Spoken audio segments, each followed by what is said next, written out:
Et bonsoir, bonsoir et bienvenue dans ce nouveau live de Planétéo. Je suis Théo et je vous accueille ce soir sur ma planète pour un nouveau live de lecture. Et oui, ce soir, et si on lisait Le Château de Franz Kafka.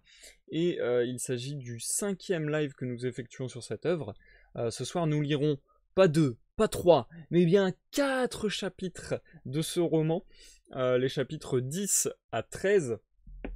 Et si vous voulez vous y retrouver dans tout ça et que vous me regardez en rediffusion sur YouTube, je vous invite à checker la description de la vidéo où se trouvent des timecodes à votre disposition, vous permettant d'aller directement à la lecture du chapitre 10, puis passer la pause par exemple pour aller directement à la lecture du chapitre 11, et ainsi de suite jusqu'au chapitre 13. Ça peut aussi vous servir de marque-page par exemple si vous avez pas la foi de vous faire tout ce live en une seule bouchée, ce que je comprendrais tout à fait. Donc voilà, n'hésitez pas à utiliser les timecodes dans la description. Et sinon, comme d'habitude, ça ne change pas.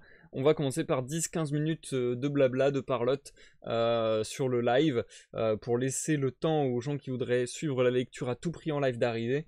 Et aussi pour un petit peu communiquer avec vous, parce que voilà, il y a toujours 2-3 petites choses à dire, même si je me répète souvent et que j'ai tendance à revenir pas mal sur les mêmes sujets, etc. Voilà, je vous tiens quand même régulièrement au courant de ce qui se passe sur la chaîne, ce qui se passe dans mes projets divers et variés. Comme ça, on est sur le même point, vous savez où on en est. D'ailleurs, je vais commencer tout de suite en remerciant un follow qu'il y a eu lieu pendant que j'étais offline.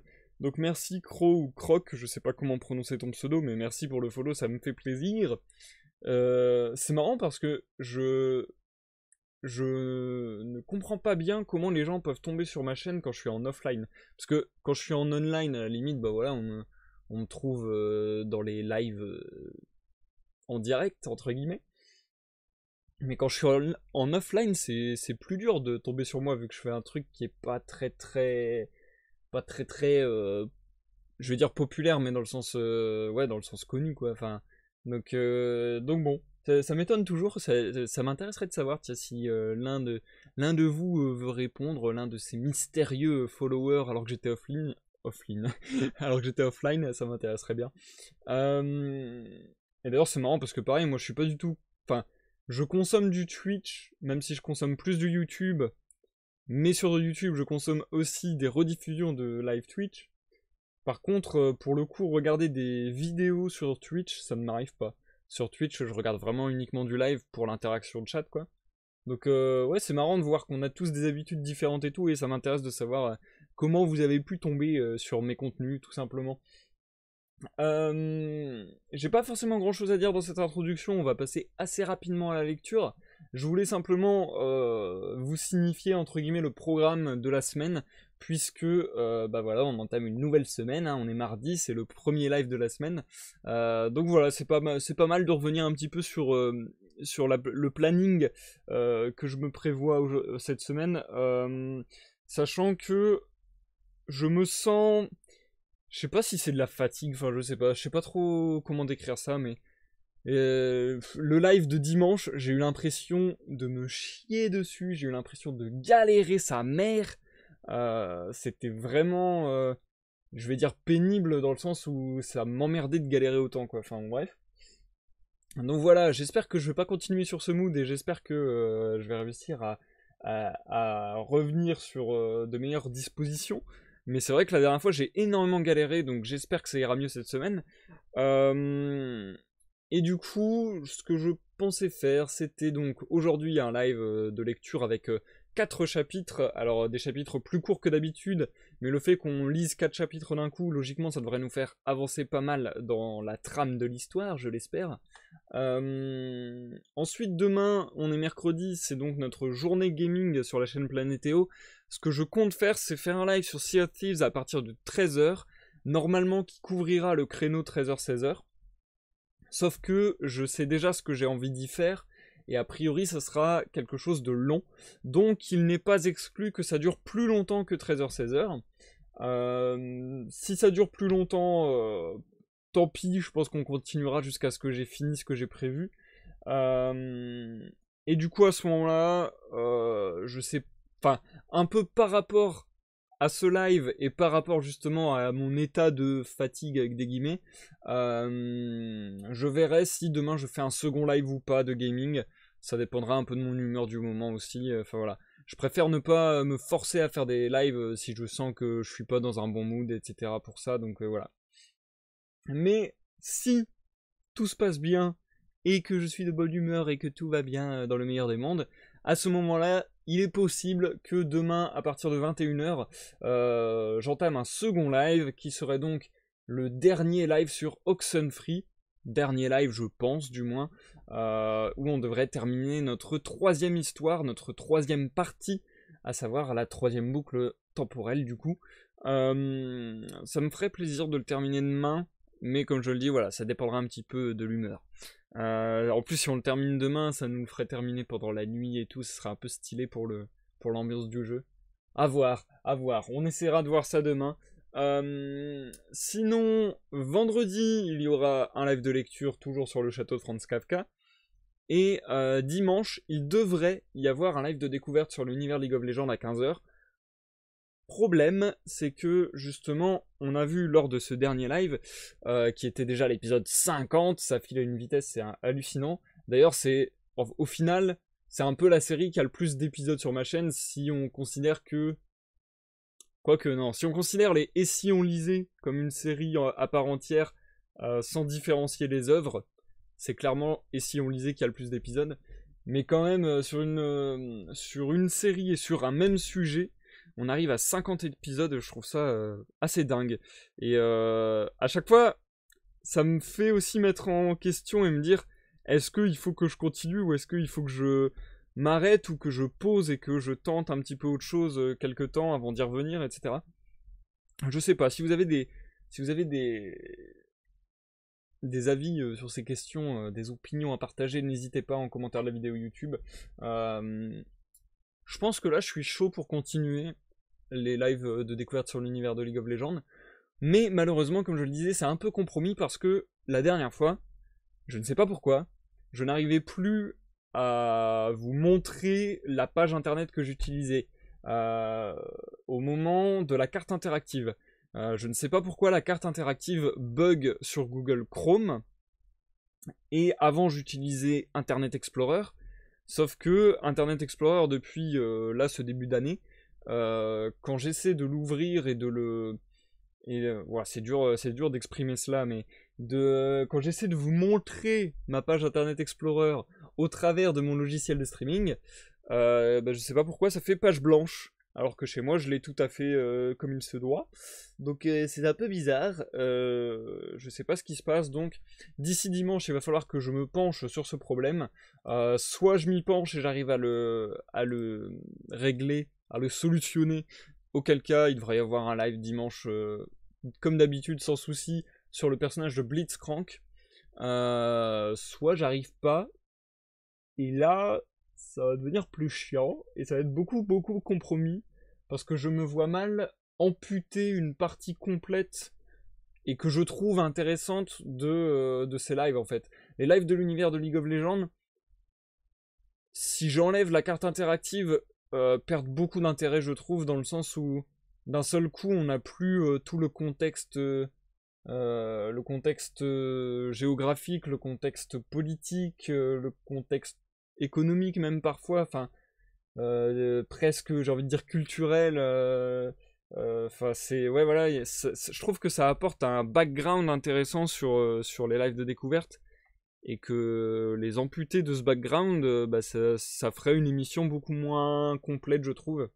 Donc je sais pas, je me tâte et selon les moyens que j'ai pour régler ce problème ou non. Mince. Selon les moyens que j'ai pour régler ce problème ou non, je reviendrai avec ce concept ou non, dans les plus brefs délais, à savoir dimanche. Je me rends compte que j'ai laissé mon verre juste à côté. Je suis juste là, hein, vous inquiétez pas. Regardez, vous voyez encore mon bras. Oh, regardez, je suis là, coucou. Et hop, c'est bon. Je vous invite d'ailleurs, c'est l'occasion, à vous installer bien agréablement, bien confortablement, à prendre à boire, à manger, à vaquer à vos occupations diverses et variées. Santé, chers amis. Et sans plus de cérémonie, je vous invite à me suivre pour la lecture du soir. Le chapitre 10, 11, 12 et 13 sont à l'honneur ce soir. Chapitre 10 portant le titre de Dans la rue. Dans la rue, tout simplement, puisque la dernière fois on s'était arrêté à un moment où K commençait à, à avoir vraiment des frictions plus tangibles, on va dire, plus visibles, et donc potentiellement plus gênantes pour lui, je suppose. Là, il commence à y avoir voilà, ce grand flou artistique que représente cette œuvre commence petit à petit à se préciser et on a de plus en plus de traits sur le dessin. Et là, voilà, K commence vraiment à avoir un argument, si on peut dire, avec la société du château, avec tous ses représentants. Par exemple, la dernière fois, c'était le secrétaire de Clam, ou encore la patronne, ou même l'instituteur, par exemple. Tandis que lui, voilà, veut faire son truc, je vais pas dire dans son coin, mais à sa manière, et veut rencontrer Clam de ses propres moyens, et régler les choses de ses propres moyens. Donc voilà, il commence à y avoir des frictions, il commence à y avoir disons, des contingences, et en somme, un petit peu des péripéties pour cette histoire. Donc j'ai hâte de voir où ça va nous mener, et je pense qu'on va entrer dans le dur du sujet du bouquin bientôt, même si bon, on l'a déjà bien entamé, hein, on arrive bientôt. Ouais, je crois qu'on arrive bientôt à la moitié du bouquin là. On n'y est pas tout à fait. On n'y est pas tout à fait, mais on arrive bientôt à la moitié. Et ouais, je trouve que de live en live, il gagne en intérêt parce que il s'éclaire de plus en plus. Après, même quand c'était très obscur et très flou, comme j'arrête pas de dire, et absurde au possible, je trouvais que ça avait un grand intérêt aussi. Mais c'est vrai que là, ça commence à se développer et à choper une structure qui donne du corps à tout ce sujet un peu flou. Bref, je sais pas si je suis hyper clair. Je vais plutôt laisser parler les mots de l'auteur et entamer la lecture sans plus attendre. Les chapitres de ce soir durent de même pas, je crois, 6 ou 7 pages à 10 pages, donc je vais les enchaîner assez rapidement. Je vais peut-être pas faire 3 pauses, parce qu'il faudrait que je fasse 3 pauses. Je sais pas si je vais faire 3 pauses. Je vais peut-être enchaîner des chapitres, hein. Si vraiment je vois qu'il y a certains chapitres qui sont très très courts, j'enchaînerai peut-être 2 chapitres d'un coup. Ouais, il y a moyen que je fasse ça, je crois. Enfin bref. Je pense que je vais lire 2 chapitres, faire une pause et lire 2 chapitres. Je vais voir selon ma fatigue et selon ma faculté à lire correctement ce soir. Bref, je vous souhaite à tous une bonne écoute, que vous me regardiez en live ou en rediffusion sur YouTube. Et vous dis à tout à l'heure pour la pause.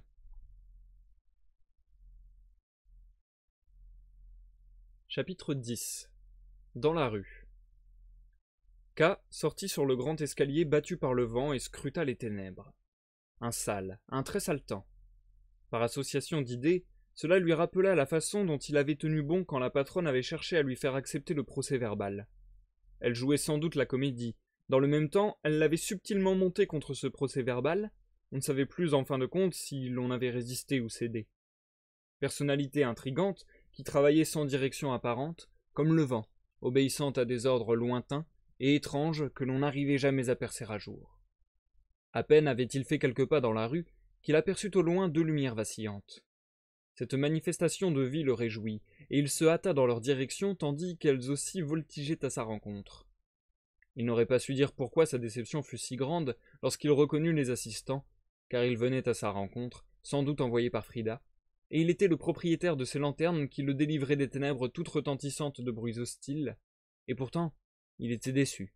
Il s'attendait à voir des étrangers, et non ses vieilles connaissances qui l'importunaient. Mais les assistants n'étaient pas seuls. Dans l'obscurité, Barnabas surgit entre eux.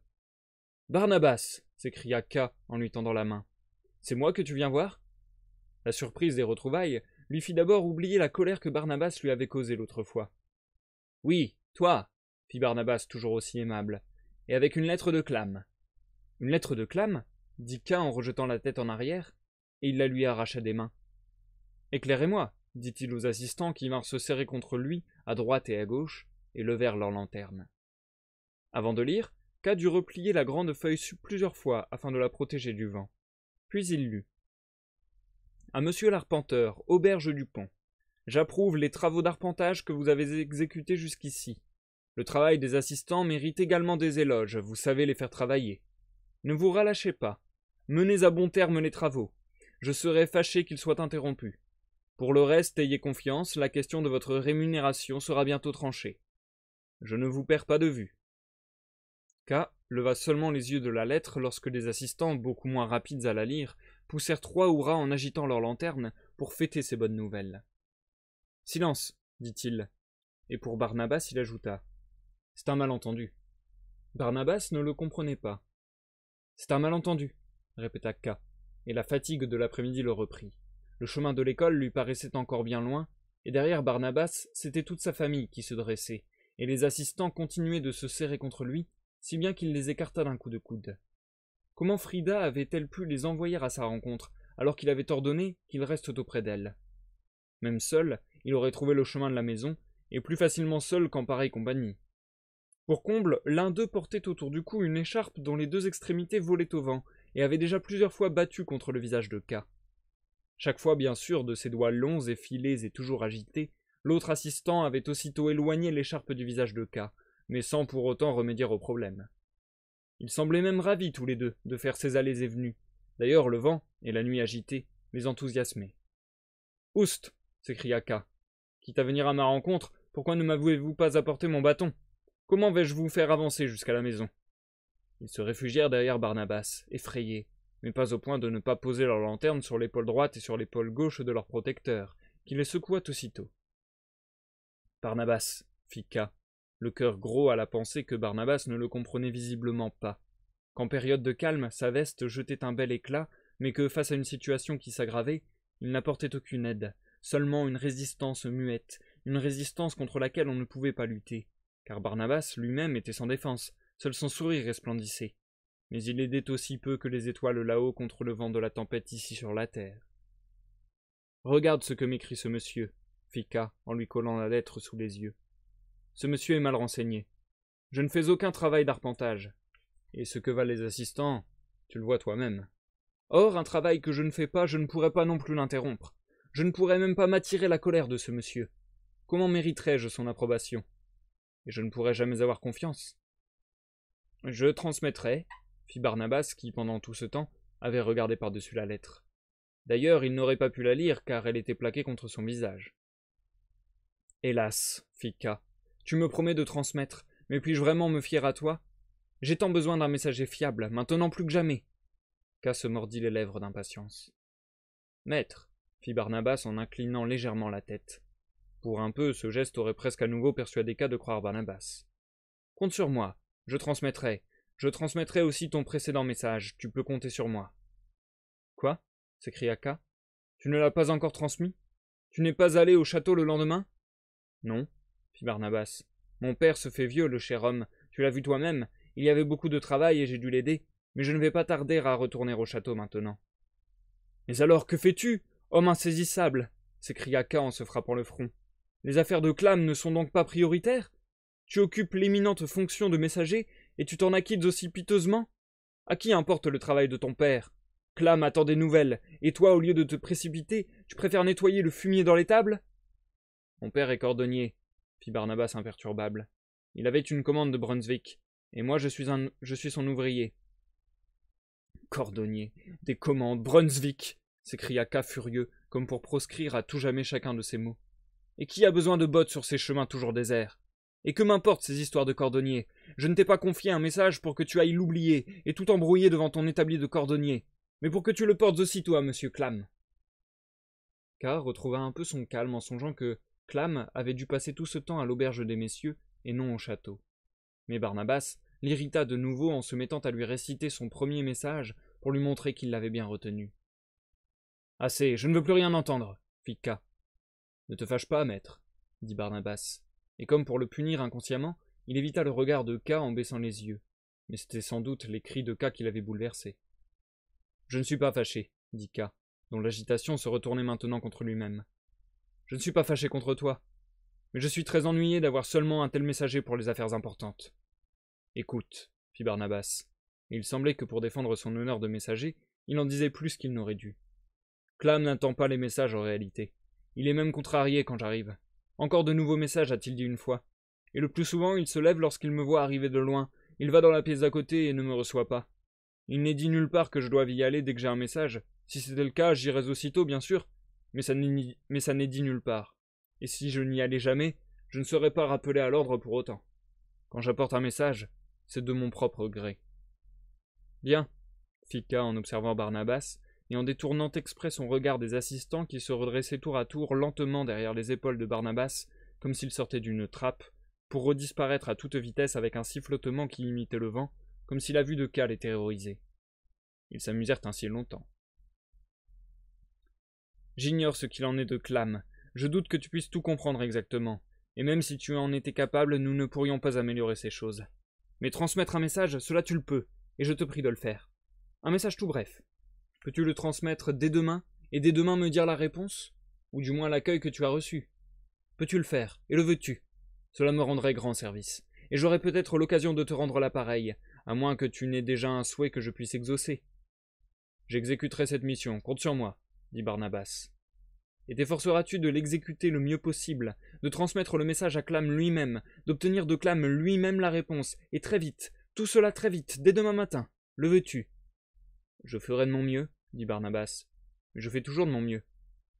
Ne discutons plus, fit K. Voici le message. L'arpenteur K demande à monsieur le chef de bureau l'autorisation de se présenter personnellement devant lui. Il accepte d'emblée toute condition préalable pouvant être liée à cette autorisation. Il se voit contraint de formuler cette demande, car tous les intermédiaires ont jusqu'ici failli à leur mission. La preuve, c'est qu'il n'a encore effectué aucun travail d'arpenteur et qu'à en croire le maire, il n'en effectuera jamais. C'est avec honte et désespoir qu'il a donc lu la dernière lettre de monsieur le chef de bureau. Seule une audience personnelle avec monsieur le chef de bureau pourra débloquer la situation. L'arpenteur sait qu'il en demande beaucoup, mais il s'efforcera de réduire au minimum le dérangement causé à monsieur le chef de bureau. Il accepte que la durée de l'entretien soit limitée, voire le nombre de mots qu'il lui sera permis d'utiliser pendant l'entretien, si cela paraît nécessaire. Il estime que 10 mots seulement feront l'affaire.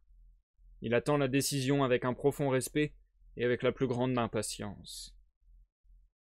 K avait parlé sans plus se contrôler, comme s'il était devant la porte de Clam en train de parler avec le gardien. « C'est devenu beaucoup plus long que je ne pensais, reprit-il. Mais il faut quand même que tu transmettes tout ceci à haute voix. Je ne veux pas écrire une lettre, car elle ne pourrait que suivre de nouveau cet interminable circuit administratif. » K griffonna donc simplement pour Barnabas le message sur un bout de papier, en s'appuyant sur le dos d'un des assistants tandis que l'autre l'éclairait. Et K put le recopier aussitôt sous la dictée de Barnabas, car celui-ci avait tout retenu, et le récita mot pour mot comme un écolier, sans s'occuper des suggestions erronées des assistants. « Ta mémoire est extraordinaire, dit K en lui donnant la feuille. Mais s'il te plaît, sois-le autant pour le reste. Et tes desiderata, tu n'en as aucun? Franchement, je serais un peu rassuré sur le sort de mon message si tu en avais. » Barnabas resta d'abord silencieux. Puis il dit. « Mes sœurs te saluent. »« Tes sœurs » fit K.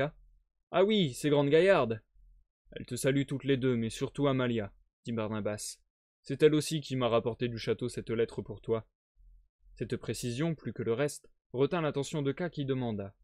« Est-ce qu'elle ne pourrait pas aussi porter mon message au château? Ou bien est-ce que vous ne pourriez pas y aller tous les deux, et tenter chacun votre chance? » « Amalia n'a pas le droit d'aller dans les bureaux, » dit Barnabas, « sinon elle le ferait sûrement volontiers. »« Je passerai peut-être chez vous demain, » dit K. « Mais toi commence par m'apporter la réponse. Je t'attendrai dans l'école, et salue tes sœurs de ma part. » Barnabas sembla ravi de cette promesse, et après avoir pris congé de K en lui serrant la main, il effleura son épaule, comme si tout était de nouveau comme l'autre fois, lorsque Barnabas, tout resplendissant, avait fait sa première apparition à l'auberge, au milieu des paysans. K ressentit ce contact comme une marque d'élection, même si elle le fit sourire. Radouci, il laissa les assistants faire ce qu'ils voulaient sur le chemin du retour.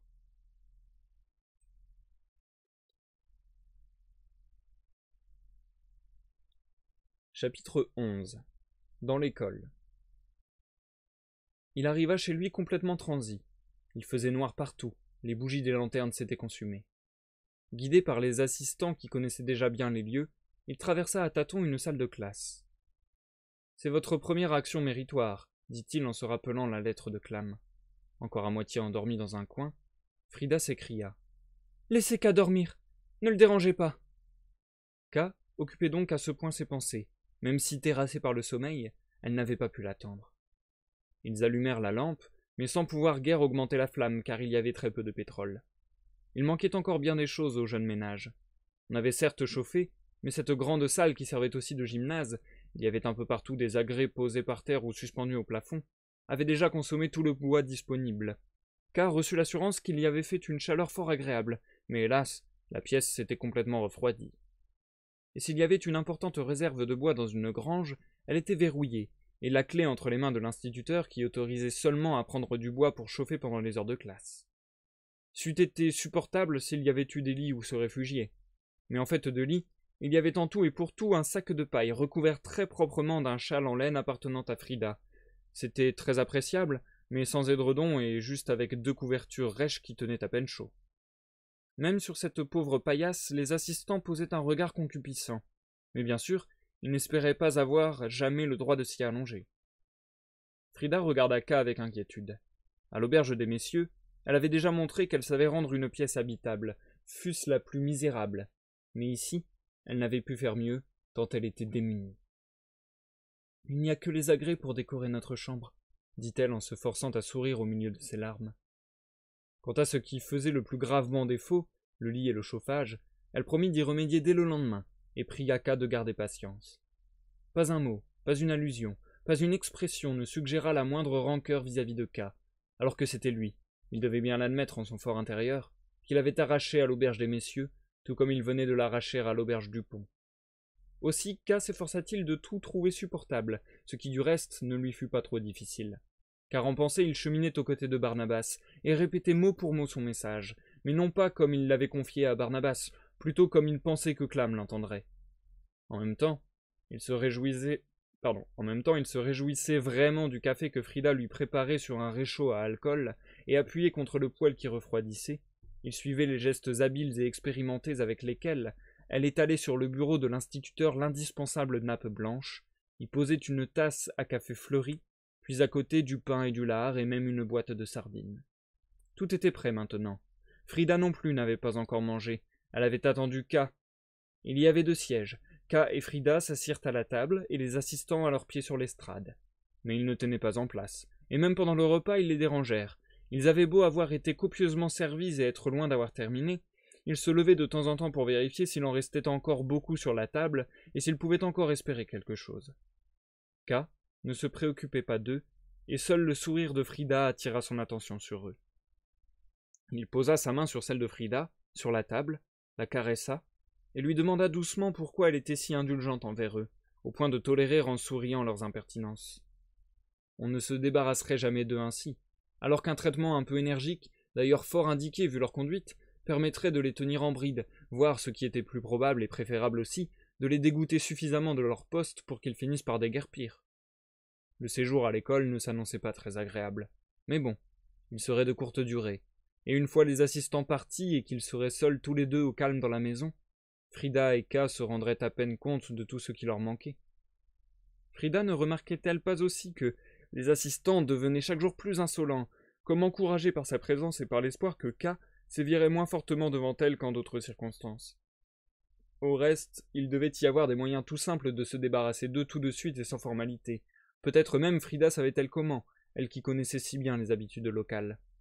C'était sans doute même un service à rendre aux assistants que de trouver un moyen de les chasser, car ils ne menaient pas grand train ici, et l'oisiveté dont ils avaient joui jusque-là allait cesser au moins partiellement en ces lieux, car ils allaient être obligés de travailler, tandis que Frida devrait se ménager après les émotions des derniers jours, et que K, lui, serait occupé à trouver le moyen de les tirer de cette situation pénible.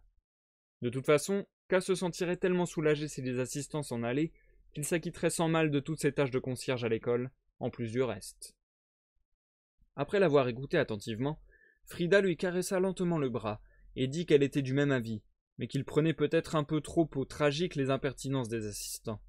C'étaient de joyeux lurons un peu simplets, pour la première fois au service d'un étranger, libérés de la stricte discipline du château, et donc toujours un peu excités ou ahuris. Cela leur faisait parfois commettre des bêtises, qu'il était certainement naturel de trouver agaçantes, mais il était plus sage d'en rire. Parfois elle ne pouvait pas s'empêcher de rire. Pourtant elle était entièrement d'accord avec K. Mieux valait les renvoyer et être seuls tous les deux. Elle se rapprocha de K et blottit son visage contre son épaule. Et c'est là que d'une voix presque inaudible, qui força K à se pencher vers elle, elle lui dit qu'en réalité elle ne savait pas comment se débarrasser des assistants et craignait que toutes les suggestions de K n'échouent. À sa connaissance, K les avait lui-même demandées, et maintenant qu'il les avait, il les garderait. Il valait mieux les prendre sans s'en faire, puisqu'il ne s'en faisait pas non plus. Ce serait le meilleur moyen de les supporter. Fort peu satisfait de cette réponse, K lui dit, plaisantant à demi et à demi sérieux, qu'elle semblait de mèche avec les assistants, ou du moins animée d'un vif penchant pour eux. Certes, ils étaient jolis garçons, mais il n'y avait personne dont on ne pût se débarrasser avec un minimum de bonne volonté, et K lui en donnerait la preuve avec les assistants. Frida dit qu'elle lui serait très reconnaissante s'il réussissait. Elle s'engagea en outre à ne plus rire d'eux ni échanger avec eux la moindre parole inutile. Elle avait d'ailleurs cessé de les trouver drôles, et ce n'était vraiment pas rien d'être constamment observée par deux hommes, elle avait appris à les regarder avec les yeux de K.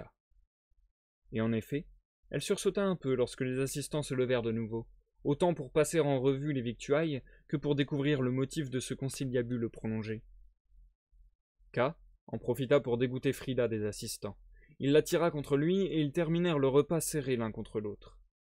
C'eût été l'heure d'aller se coucher et tout le monde était très fatigué.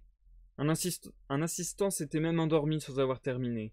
Ceci amusa beaucoup l'autre, qui chercha à persuader ces messieurs-dames de regarder le visage idiot du dormeur, mais sans succès. K et Frida restèrent assis là-haut, comme s'ils n'existaient pas. Le froid devenant insupportable, ils hésitaient aussi à aller se coucher. K finit par déclarer qu'il fallait de nouveau chauffer, sans quoi il serait impossible de dormir. Il chercha une hache, les assistants savaient où il y en avait une. Ils l'apportèrent et l'on se rendit à la remise. La petite porte fut fracturée en un tournement. Ravis comme s'ils n'avaient encore rien connu d'aussi merveilleux, les assistants commencèrent à apporter du bois dans la salle de classe en se courant l'un après l'autre et en se bousculant. Il y eut bientôt un grand tas. On chauffa. Tout le monde s'allongea autour du poêle. Les assistants reçurent une couverture pour s'envelopper, ce qui suffisait amplement, car il fut convenu que l'un d'eux monterait toujours la garde pour entretenir le feu. Il fit bientôt si chaud près du poêle que les couvertures devinrent superflues. On éteignit la lampe, et heureux d'être au chaud et au calme, K et Frida s'étendirent pour dormir. Dans la nuit, K fut réveillé par un bruit. Et cherchant à tâtons Frida en émergeant du sommeil, il découvrit à sa place un assistant couché près de lui. Ce fut sans doute à cause de la nervosité qu'un réveil brutal suffit à provoquer, la plus grande frayeur qu'il ait éprouvée au village. Il se redressa à moitié en poussant un cri, et sans réfléchir flanqua à l'assistant un tel coup de poing qu'il se mit à pleurer. Du reste, tout s'expliqua aussitôt. Frida avait été réveillée par un gros animal, avait-elle cru du moins, sans doute un chat, qui avait bondi sur sa poitrine pour s'enfuir aussitôt. Elle s'était levée, et tenant une chandelle, avait inspecté toute la pièce à la recherche de l'animal. Un des assistants avait saisi l'occasion pour profiter de la paillasse, ce dont à présent il se repentait amèrement. Cependant Frida ne trouva rien. Ce n'avait peut-être été qu'une illusion. Elle rejoignit K, et au passage, comme si elle avait oublié la conversation de la soirée, elle caressa pour le consoler les cheveux de l'assistant qui gémissait, tout recroquevillé. Sans commentaire, K se contenta d'ordonner aux assistants de ne plus alimenter le poêle, car presque tout le tas de bois avait été consommé, et il faisait une chaleur étouffante. Lorsqu'ils se réveillèrent tous le lendemain matin, les premiers écoliers étaient déjà là, et entouraient avec curiosité le campement. Cela fut fort déplaisant, car à cause de la grande chaleur qui avait fait place sur le matin à une nette fraîcheur, ils n'avaient tous gardé que leurs chemises, et au moment précis où ils commençaient à s'habiller, Gisa, l'institutrice, une grande jeune fille blonde et jolie mais un peu guindée, apparut à la porte. Elle s'attendait visiblement à trouver le nouveau concierge, et avait sans doute reçu des instructions de l'instituteur, car en restant sur le seuil, elle dit « Je trouve cela inadmissible. En voilà du joli. Vous avez l'autorisation exclusive de dormir dans la classe, mais moi je ne suis pas tenu d'enseigner dans votre chambre à coucher. Un concierge et sa famille qui font la grasse matinée dans leur lit. Pouah !» Ah, il y aurait eu de quoi répondre, notamment sur cette histoire de famille et de lit, songea K. Avec l'aide de Frida, car on ne pouvait rien tirer des assistants, couchés par terre à dévisager l'institutrice et les enfants, il rapprocha en toute hâte les barres parallèles et le cheval d'arçon, et jeta les couvertures par-dessus, afin de créer un petit coin où l'on pût au moins s'habiller à l'abri des regards enfantins. Mais ils n'eurent pas un instant de calme. D'abord, l'institutrice pesta parce qu'il n'y avait pas d'eau fraîche dans la cuvette. K venait d'avoir l'idée de récupérer la cuvette pour lui et pour Frida. Il renonça à ce projet afin de ne pas exaspérer l'institutrice. Mais cela ne servit à rien, car peu après on entendit un grand fracas. On avait par malheur oublié de débarrasser les restes du dîner sur le bureau, et l'institutrice faisait place nette avec sa règle. Tout vola par terre. Peu lui importait sans doute que l'huile de sardine et les restes de café se répandent sur le sol, ou que la cafetière vole en éclats, puisque le concierge était là pour tout remettre en ordre aussitôt. Encore à moitié habillés, appuyés contre les barres parallèles, K et Frida assistèrent à la destruction de leur maigre possession. Les assistants, qui ne semblaient pas songer à s'habiller, épiaient la scène entre les couvertures, pour le plus grand plaisir des enfants en bas de l'estrade. Ce fut bien sûr la perte de la cafetière qui peina le plus Frida. K dut la consoler en lui promettant qu'il irait de ce pas chez le maire réclamer et obtenir qu'elle soit remplacée. Alors seulement, Frida retrouva assez de calme pour sortir en chemise et en jupon de derrière la barricade, et courut récupérer au moins la nappe pour la mettre à l'abri avant qu'elle ne soit salie elle aussi. Elle y parvint, malgré les coups de règle horripilants que l'institutrice ne cessait de donner sur la table pour lui faire peur. Une fois vêtus, K et Frida durent non seulement recourir aux ordres et aux coups pour forcer les assistants à s'habiller, mais aussi les habiller en partie eux-mêmes, car ils étaient comme hébétés par les événements. Puis, une fois tout le monde prêt, K répartit les premières tâches. Les assistants furent chargés d'aller chercher du bois et de chauffer en priorité l'autre salle de classe, où de lourdes menaces pesaient, l'instituteur y étant sans doute déjà. Frida nettoierait le plancher, K irait chercher de l'eau et ferait le reste du ménage, pas question de songer à petit déjeuner pour l'instant. Mais pour se rendre un peu compte de l'humeur de l'institutrice, K voulut sortir le premier, les autres devraient attendre son appel pour le suivre. Il prit cette précaution pour ne pas laisser les assistants aggraver d'emblée la situation par leurs bêtises, mais aussi par souci de ménager Frida autant que possible, car elle avait de l'ambition, et lui aucune, elle était sensible, et lui non. Elle ne songeait qu'aux petits inconforts du moment, mais K songeait à Barnabas et à l'avenir. Frida suivit tous ses ordres à la lettre, sans presque le quitter des yeux. À peine s'était-il avancé que l'institutrice s'écria au milieu des rires des enfants qui ensuite ne s'arrêtèrent plus. « Alors, assez dormi ?» Sans faire attention à cette question qui n'en était pas une, K se dirigea vers la table de toilette. « Qu'avez-vous donc fait à ma Minette ?» demanda l'institutrice. Une grande chatte vieille et dodue était paresseusement étendue sur le bureau de l'institutrice, qui lui examinait la patte, car elle était légèrement blessée, à ce qu'il semblait. Frida avait bel et bien eu raison. Cette chatte n'avait sans doute pas bondi sur elle, car elle n'en était plus capable, mais elle lui était passée sur le corps, effrayée de trouver des gens dans cette maison d'ordinaire vide. Elle s'était cachée à toute allure, et n'ayant pas l'habitude de se dépêcher, elle s'était blessée. K s'efforça d'expliquer cela posément à l'institutrice, mais ne s'occupant que du résultat, elle lui répondit « Allons, vous l'avez blessée? C'est comme ça que vous avez signalé votre arrivée? Regardez ça !» Et elle appela K à son bureau, lui montra la patte, et avant qu'il puisse réagir, elle lui donna un coup de griffe sur le dos de la main. Même si les griffes n'étaient plus très acérées, l'institutrice avait appuyé tellement fort, et cette fois sans se préoccuper de la chatte, que le sang perla. « Maintenant allez travailler !» fit-elle avec impatience en se penchant de nouveau sur la chatte. Frida, qui regardait derrière les barres parallèles avec les assistants, poussa un cri à la vue du sang. K montra sa main aux enfants et dit « Regardez ce que m'a fait une vilaine... Regardez ce que m'a fait une vilaine chatte perfide. » Bien sûr, il ne s'adressait pas aux enfants, car leurs cris et leurs rires étaient devenus assez spontanés pour se passer de prétexte ou d'encouragement, et aucune parole ne pouvait plus les atteindre ou les influencer. Mais comme l'institutrice se contenta de répondre à cette insulte en le foudroyant du regard, et continua à s'occuper de la chatte, cette sanglante punition semblant avoir apaisé sa première fureur, K appela Frida et les assistants, et le travail commença. K venait de sortir le seau d'eau sale et d'apporter de l'eau fraîche, et il commençait à balayer...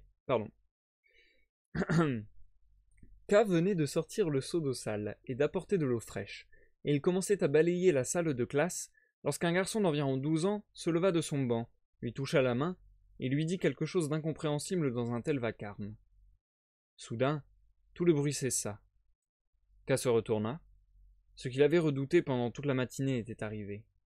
L'instituteur était sur le pas de la porte, et dans chaque main ce petit homme tenait un des assistants par le col.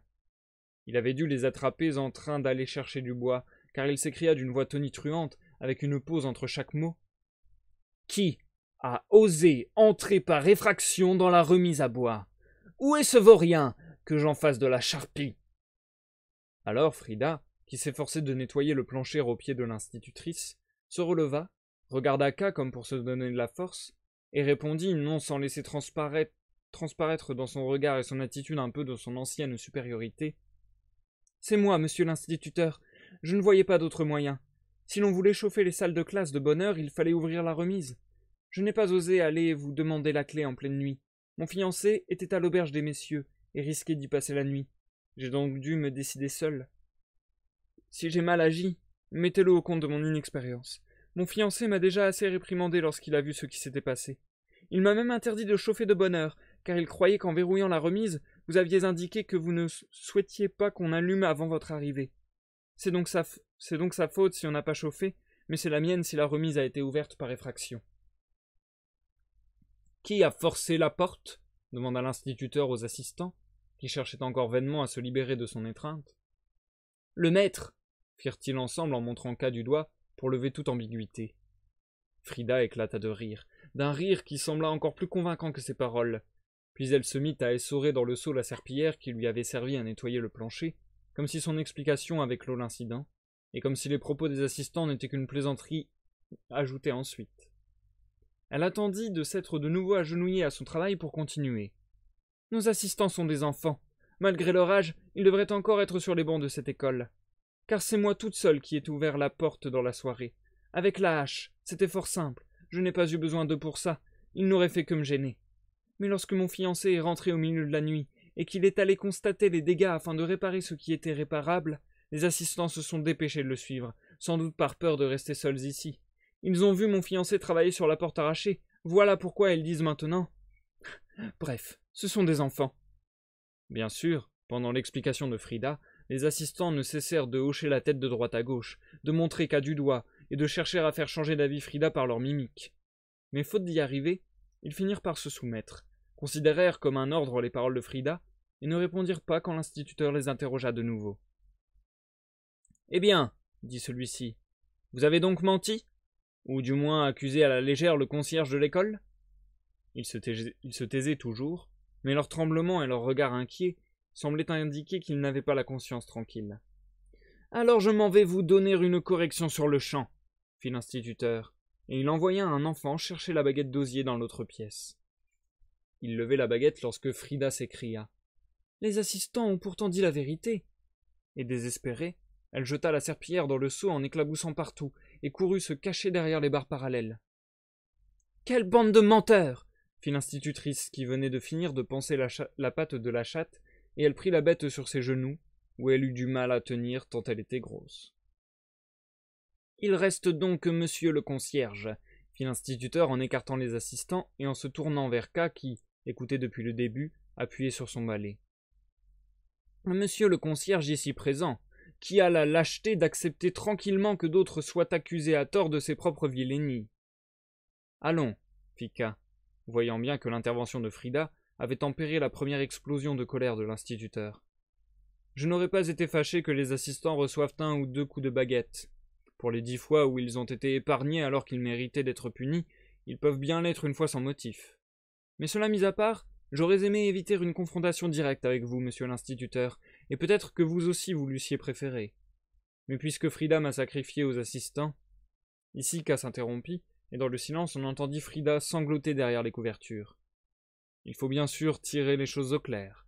« Inouï !» fit l'institutrice. « Je suis entièrement de votre avis, mademoiselle Giza, » dit l'instituteur. « Il va de soi, monsieur le concierge, que vous êtes renvoyé sur le champ pour ce scandaleux manquement. J'aviserai à votre punition plus tard, mais pour l'instant fichez-moi le camp immédiatement avec toutes vos affaires. Ce sera un vrai soulagement pour nous, et la classe pourra enfin commencer. Allons, dépêchez-vous !»« Je ne bougerai pas d'ici, » dit K. « Vous êtes mon supérieur, mais ce n'est pas vous qui m'avez confié ce poste, c'est le maire. J'accepterai mon renvoi de lui seul. Une chose est sûre, toutefois. Il ne m'a pas donné ce poste pour nous faire mourir de froid, moi et les miens, mais, comme vous le disiez vous-même, pour éviter que je ne commette des actes désespérés et irréfléchis. Me renvoyer brusquement, ce serait donc aller tout droit contre ses intentions. Tant que je n'entendrai pas le contraire de sa bouche, je refuserai d'y croire. Au reste, vous aurez sans doute tout à y gagner, si je n'obéis pas à votre renvoi peu justifié. » « Vous refusez donc d'obéir » demanda l'instituteur. K secoua la tête. « Réfléchissez bien, » dit l'instituteur. « Vous ne prenez pas toujours les meilleures décisions. Songez par exemple à hier après-midi quand vous avez refusé d'être interrogé. »« Pourquoi évoquez-vous cela maintenant » demanda K. « Parce que j'en ai envie, » dit l'instituteur. « Et maintenant je vous le répète une dernière fois. Dehors !» Cette nouvelle injonction restant sans effet, l'instituteur s'approcha du bureau et délibéra à voix basse avec l'institutrice. Elle parla d'appeler la police, mais l'instituteur refusa. Enfin, ils tombèrent d'accord, et l'instituteur invita les enfants à passer dans sa classe, où ils auraient cours avec les autres. Ravis de ce changement, tous évacuèrent aussitôt la salle au milieu des rires et des cris, l'instituteur et l'institutrice fermant la marche. L'institutrice portait le cahier d'appel avec la chatte dessus, grasse et impassible. L'instituteur eût volontiers laissé la chatte, mais lorsqu'il fit une suggestion dans ce sens, l'institutrice la rejeta sans appel en invoquant la cruauté de K. Ainsi, comble de l'irritation, K imposait à l'instituteur la charge supplémentaire de la chatte. Les derniers propos que l'instituteur lui adressa sur le pas de la porte s'en ressentirent. « L'entêtement avec lequel vous refusez d'admettre votre renvoi contraint cette demoiselle à quitter cette salle avec les enfants, car on ne peut pas exiger qu'une jeune fille comme elle fasse cours au milieu du taudis qui vous sert de foyer. Vous resterez donc seul ici, et vous pourrez prendre vos aises sans être dérangé par le regard dégoûté des honnêtes gens. Mais cela ne va pas durer longtemps, je vous le garantis. » Sur quoi, il claqua la porte.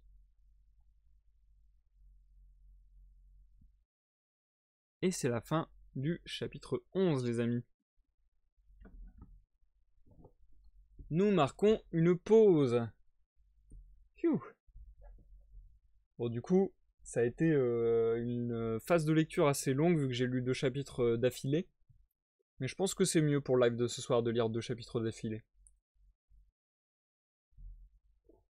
Et du coup, bonsoir Zikael. Bonsoir cher ami, bienvenue sur ce live. La forme... la petite forme, je dirais, et toi Zikael. Petite forme parce que je me sens... Je sais pas si je me sens fatigué, mais je me sens avoir du mal à faire des lives là depuis vendredi, je dirais. J'ai un peu de mal, je peine un peu. Je me demande aussi si c'est pas tout simplement, et c'est même très très certainement ça, tout simplement le retour à des températures de saison, c'est-à-dire à des températures plus froides que ce à quoi on a été habitué ces derniers temps. Et du coup, je me demande si c'est pas le froid qui me chahute un petit peu, qui me met un petit peu KO, ou du moins qui fait dire à mon corps « Oula, je sais plus où je suis, je sais plus où j'habite ». Mêlé à un autre problème, et ça je m'en rends compte. Putain, j'arrête pas de dire de la merde là, c'est terrible. Je me mets des baffes. Je m'en rends compte là pendant la lecture, je me demande si le fait qu'il ne fasse pas froid. Alors en fait, le fait qu'il fasse froid implique que du coup je mette du chauffage plus que d'habitude, ce qui implique que l'air chez moi est peut-être plus sec, parce que là j'ai vraiment l'impression d'avoir les lèvres ultra sèches, et j'ai l'impression que c'est un petit peu ce qui joue aussi sur ma lecture.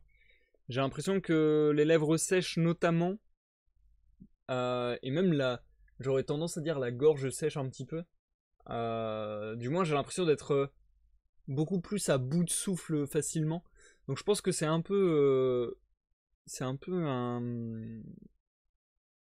un conglomérat de toutes ces raisons qui fait que j'ai un peu plus de mal à live ces temps-ci. Parce que voilà, je suis juste dans des mauvaises conditions en un sens. On peut dire ça, je pense. En tout cas, les 2 chapitres qu'on vient de lire, je vais pas dire que je suis déçu, mais clairement, ça sera pas parmi mes chapitres favoris du texte. En fait, je les trouve relativement anecdotiques. Ça continue de dessiner le même portrait, en fait. Je trouve que ça appuie sur des points de la lecture qu'on a déjà explorés dans les chapitres précédents.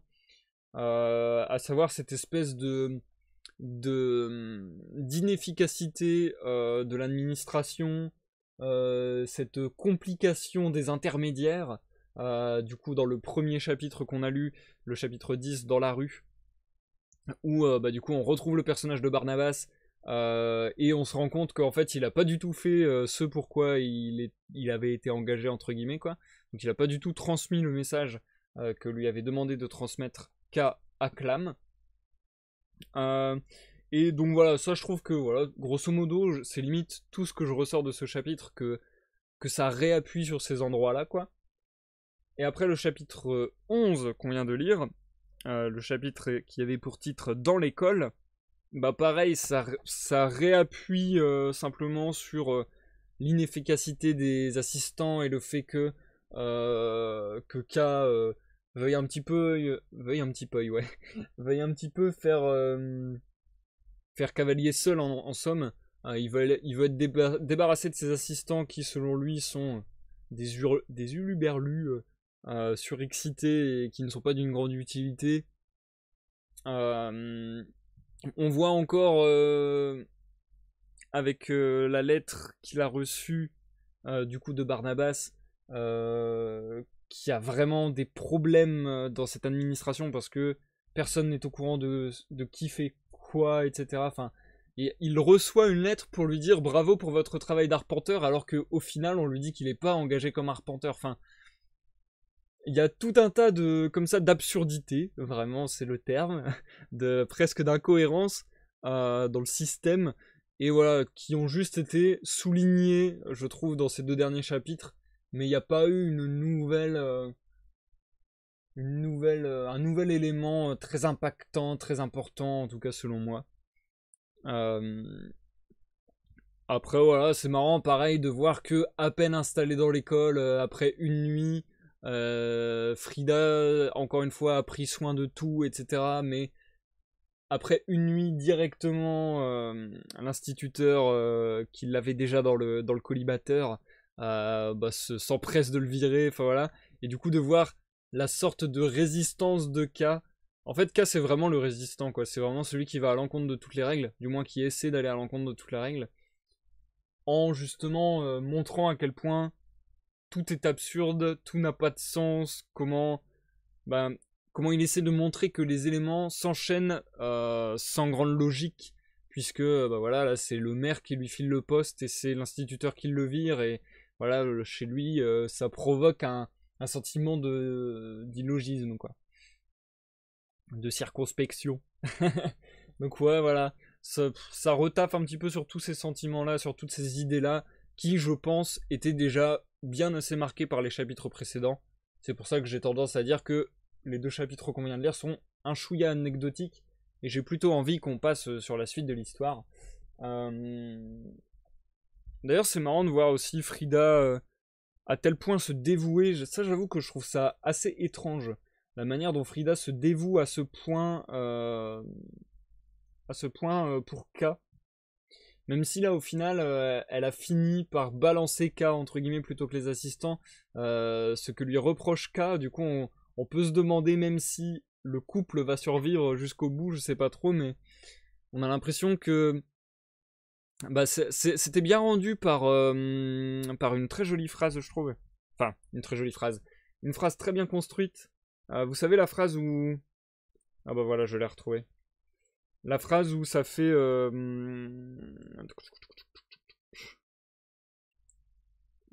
car elle avait de l'ambition, et lui aucune. Elle était sensible, et lui non. Elle ne songeait qu'aux petits inconforts du moment, mais qu'à songer à Barnabas et à l'avenir. Où justement, voilà, ce petit jeu dans cette phrase nous met bien aussi en dualité, je trouve, K et Frida. Et du coup, on peut déjà commencer à se dire... Je connais pas du tout la fin, hein. Je répète que le château, je le découvre totalement en même temps que vous, mais on peut peut-être commencer à se dire que par la suite, leur couple va pas survivre, enfin, en tout cas, on peut se dire que même au sein du couple, c'est comme s'il y avait une scission et une sorte d'incompréhension dans le sens où ils ont pas le même fonctionnement, en fait, ils ont pas le même mode de fonctionnement. Ils ont pas la même manière d'appréhender la vie en somme. Donc déjà là, il y a un petit décalage, quoi. Et du coup, K, j'ai l'impression que peu importe la structure, que ce soit la structure du couple, la structure avec ses assistants où il est entre guillemets le chef, la structure avec ses collègues, la structure avec ses patrons, etc. J'ai l'impression qu'au final il se sent toujours assez esselé et que c'est un peu l'ultime rebelle esselé entre tous, quoi. Enfin voilà, je trouve que on n'en apprend pas énormément plus dans ces chapitres. Et je les trouve pas folichons, pour être franc.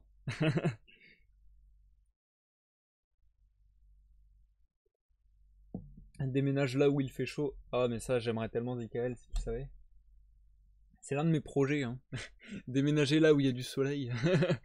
Moi mon grand projet dans la vie, enfin mon grand projet, non je vais pas dire que c'est un projet parce que c'est pas forcément quelque chose que je planifie, mais en tout cas il m'est souvent arrivé de rêver que je vive en Californie. Ouais. Vivre en Californie ou en Belgique, c'est les deux endroits du monde, je pense, où j'ai le plus dit que j'aimerais bien habiter. Alors bon, j'ai dit en Belgique, je voulais dire en Bretagne. J'ai l'impression que j'ai dit en Belgique. Je sais pas pourquoi. Enfin bon, bref. Donc du coup, soit la Californie, soit la Bretagne. Et si c'est la Bretagne, bon, le côté soleil peut-être un peu moins, mais quoique, j'y vais souvent en vacances et il fait beau en Bretagne. C'est juste que quand il pleut bien sa mère. Mais ouais, la Californie pour le soleil ça marche bien. Je sais pas, dans ma tête, Californie égale énergie. Dans le sens, justement, le soleil, dans le sens, la fiesta, dans le sens, on est énergique. Voilà, dans ce sens-là. Enfin bref. Je pense que je vais reprendre la lecture assez rapidement.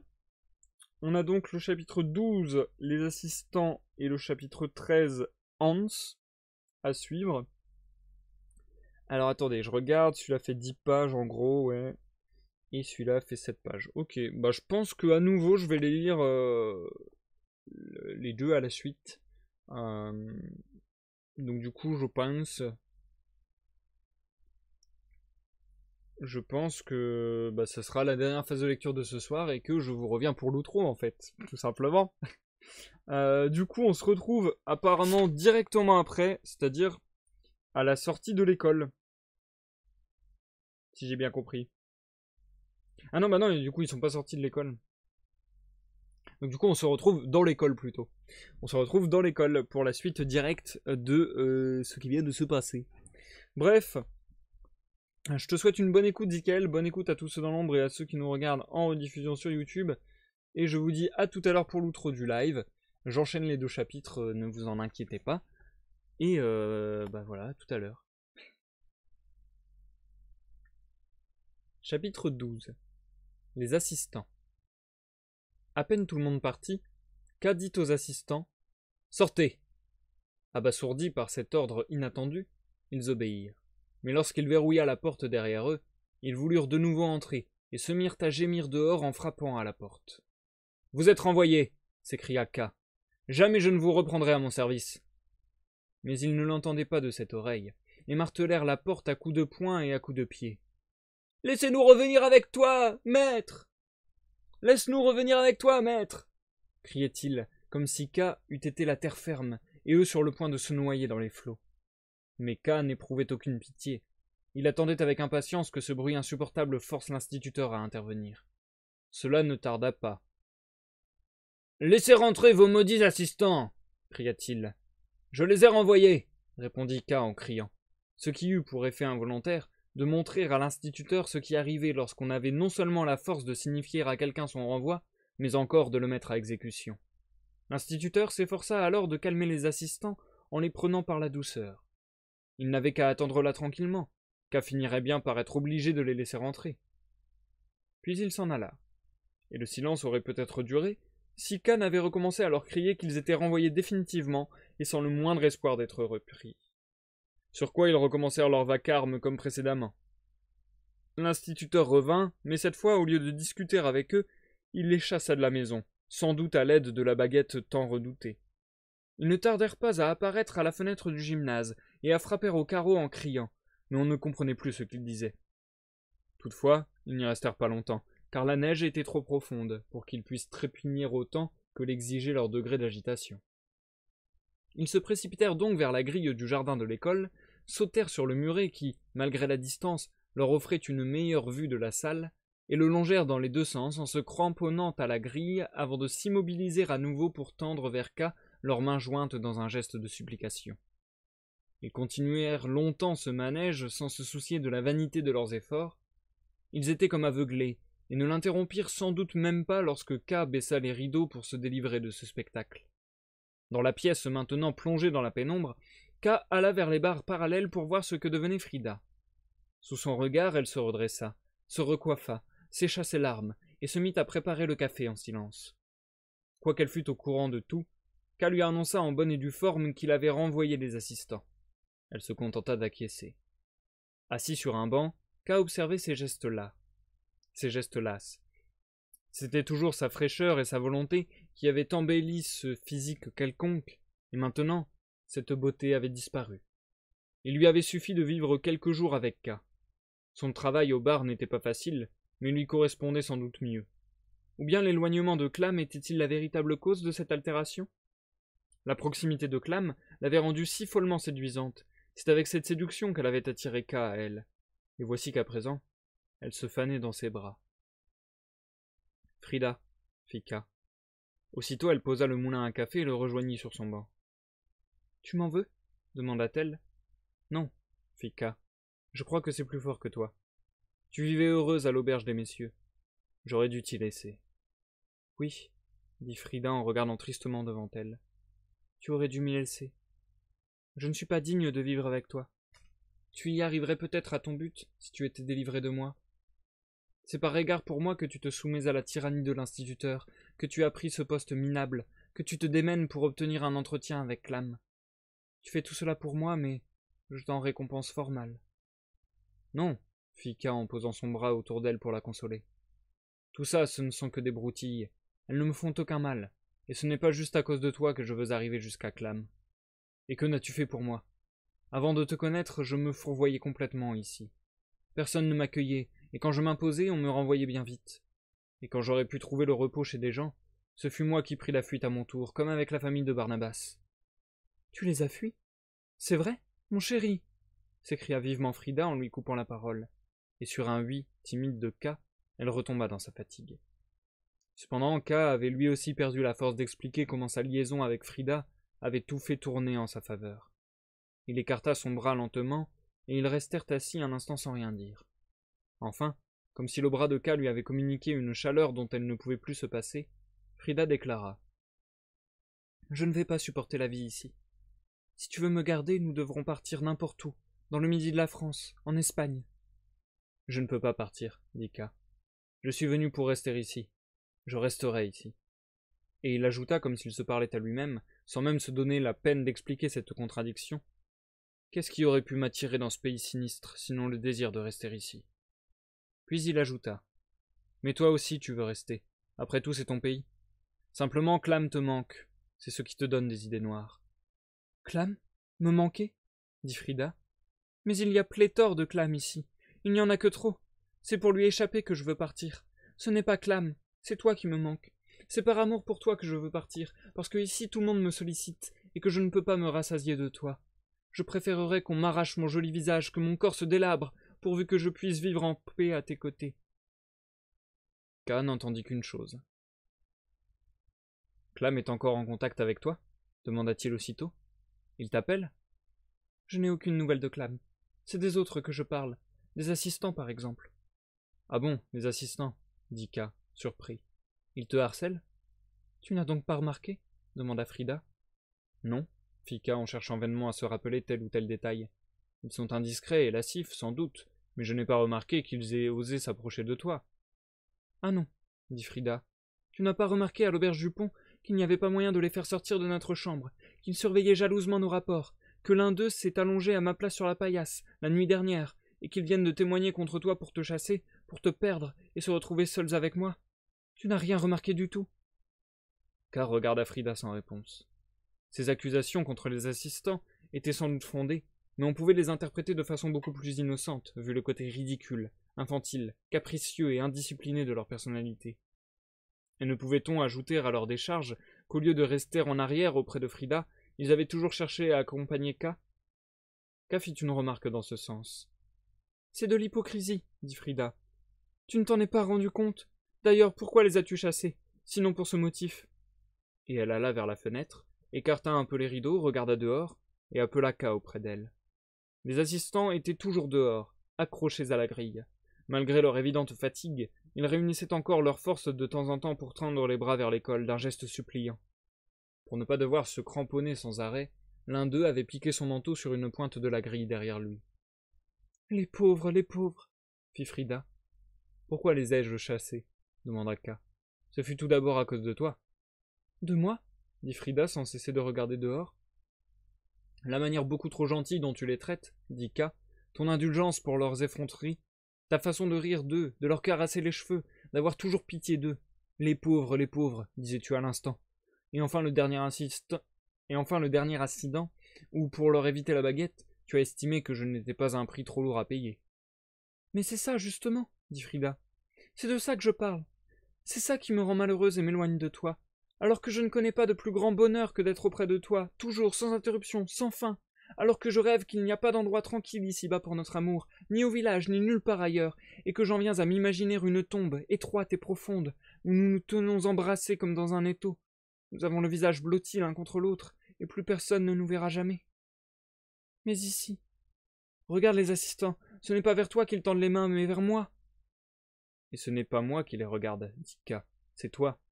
Bien sûr que c'est moi, dit Frida presque en colère. C'est précisément de ça que je ne cesse de te parler, sinon je me moquerais bien qu'ils soient à mes troustes, même si ce sont des envoyés de Clam. Des envoyés de Clam, fit K, fort surpris par cette formule, même si elle lui sembla aussitôt évidente. Bien sûr, des envoyés de Clam, dit Frida, mais malgré cela, ce sont aussi de grands enfants qui ont encore besoin de coups de baguette pour leur éducation. Comme ils sont vilains et noireaux, et quel répugnant contraste entre leur visage d'adultes, d'étudiants presque, et leur comportement stupide et infantile. Crois-tu que je ne m'en rends pas compte? Crois-tu que je ne m'en rende pas compte? Ils me font honte. Mais c'est ça, justement. Ils ne me dégoûtent pas, ils me font honte, plutôt. Je ne peux pas m'empêcher de les regarder. Quand il faudrait se fâcher avec eux, je ne peux pas m'empêcher de rire. Quand il faudrait les battre, je ne peux pas m'empêcher de leur caresser les cheveux. Et la nuit, quand je suis allongé près de toi, je n'arrive pas à dormir, et je ne peux pas m'empêcher de regarder par-dessus ton épaule la façon dont l'un dort à poings fermés, emmitouflé dans la couverture, tandis que l'autre s'occupe du chauffage, agenouillé devant l'ouverture du poêle, et je ne peux pas m'empêcher de me pencher en avant, à deux doigts de te réveiller. Et ce n'est pas la chatte qui me fait peur. Je les connais, les chats, et je sais aussi ce que c'est que d'avoir un sommeil agité et constamment troublé au bar. Ce n'est pas de la chatte que j'ai peur, c'est de moi-même. Et il n'y a pas besoin de cette chatte enragée, le moindre bruit me fait sursauter. Parfois je crains que tu ne te réveilles, écoute, et que tout ne soit fini. Et parfois je me redresse d'un bond, et j'allume la chandelle pour que vite tu te réveilles et puisses me protéger. J'ignorais tout cela, fit K. Je le soupçonnais seulement. Et voilà pourquoi je les ai chassés. Mais maintenant qu'ils sont partis, peut-être que tout ira bien. Oui, ils sont enfin partis, dit Frida. Mais on lisait le tourment et non la joie sur son visage. Seulement nous ignorons qui ils sont. Dans mes pensées, je les surnomme les envoyés de Clam, pour m'amuser. Mais peut-être qu'ils le sont vraiment. Leurs yeux, ces yeux simplés et pourtant étincelants, ont un je ne sais quoi qui me rappelle les yeux de Clam. Oui, c'est cela. C'est le regard de Clam qui, dans leurs yeux, me traverse parfois. J'ai donc tort de dire qu'ils me font honte. Je voudrais bien que ce soit vrai. Je sais qu'ailleurs, chez d'autres individus, le même comportement serait stupide et scandaleux, mais pas chez eux. C'est avec respect et admiration que j'observe leurs idioties. Mais si ce sont les envoyés de Clam, qui nous délivrera d'eux?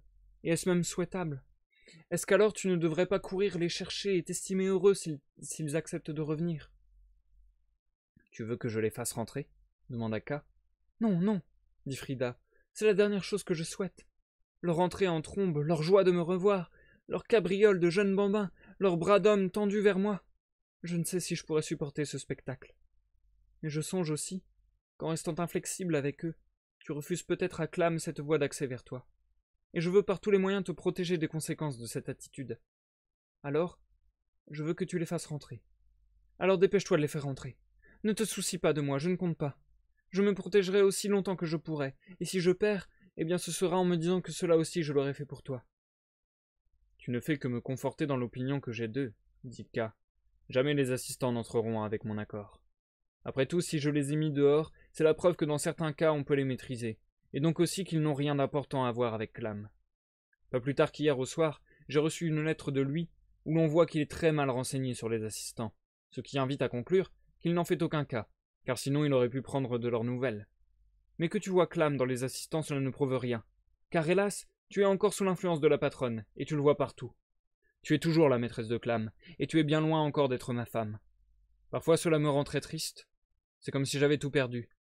J'ai l'impression que je viens d'arriver au village, non pas plein d'espoir comme je l'étais réellement à mon arrivée, mais conscient que seules des déceptions m'attendent, et que je devrais les boire l'une après l'autre, jusqu'à la lie. Mais cela ne m'arrive que par moments, ajouta K avec un sourire, en voyant Frida accablée par ses paroles. Et au fond, cela prouve une chose positive, l'importance que tu as pour moi. Et puisque tu me sommes à présent de choisir entre toi et eux, les assistants ont perdu d'avance. Quelle idée, choisir entre toi et les assistants. Et je vais me débarrasser d'eux une fois pour toutes. Qui sait d'ailleurs si notre accès de faiblesse ne vient pas du fait que nous n'avons toujours pas petit déjeuner. C'est possible, fit Frida en souriant d'un air las, et elle se mit à l'ouvrage. K, lui aussi reprit le balai.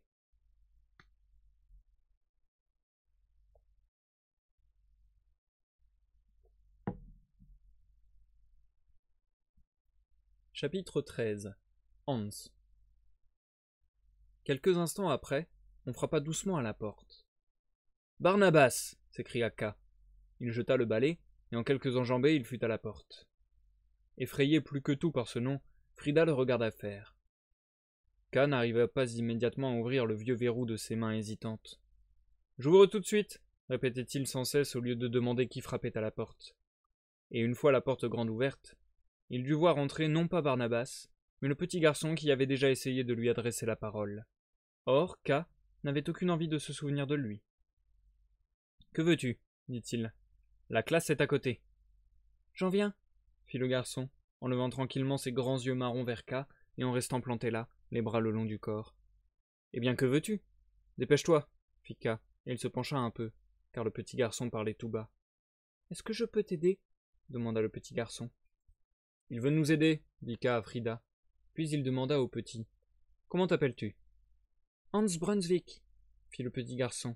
Élève de 4e, fils d'Otto Brunswick, maître cordonnier rue Madeleine. Ça par exemple. Tu t'appelles Brunswick, dit K plus gentiment.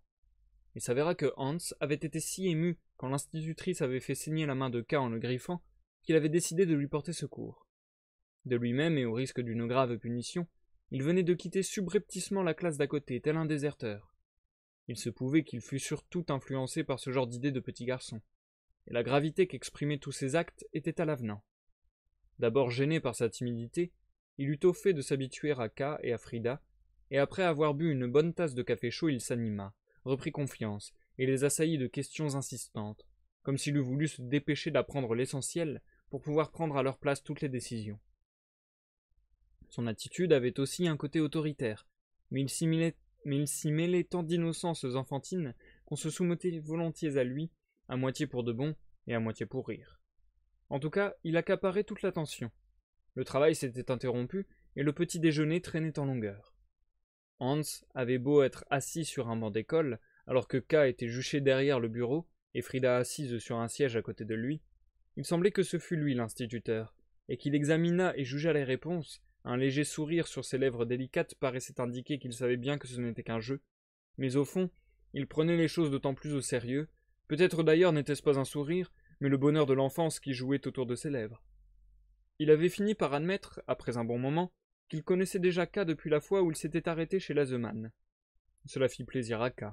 « C'était toi qui jouais au pied de la dame » demanda-t-il. « Oui, » dit Hans, « c'était ma mère. » Alors il lui fallut parler de sa mère, ce qu'il ne fit qu'avec beaucoup d'hésitation, et après avoir été plusieurs fois sollicité. Il s'avérait alors que c'était tout de même un petit garçon, même si parfois, surtout à travers ses questions, on avait l'impression d'entendre un homme énergique, intelligent et perspicace, peut-être parce qu'il pressentait l'avenir, à moins que ce ne fût une illusion de son auditeur impatient et inquiet. Mais tout d'un coup, sans transition, il redevenait un simple écolier, qui ne comprenait pas certaines questions, et en interprétait d'autres de travers, qui avec un sans-gêne enfantin parlait trop bas alors qu'on lui avait plusieurs fois signalé ce défaut, et qui enfin comme par défi, garder le silence devant certaines questions pressantes, avec une désinvolture dont un adulte eût été incapable. On avait au fond l'impression qu'il s'arrogeait seul le droit de poser des questions, et que celles des autres contrevenaient à on ne sait quel règlement et faisaient perdre du temps. Il pouvait alors rester longtemps assis sans un geste, le corps bien droit, la tête baissée, faisant la moue. Cela plaisait tant à Frida qu'elle lui posa de nombreuses questions dans l'espoir qu'il se tairait de cette façon. D'ailleurs, elle y réussit parfois, mais K s'en irrita. Ils apprirent peu de choses dans l'ensemble. Sa mère était un peu souffrante, mais sa maladie restait mal définie. L'enfant que Madame Brunswick avait sur les genoux était la sœur de Hans, et s'appelait Frida.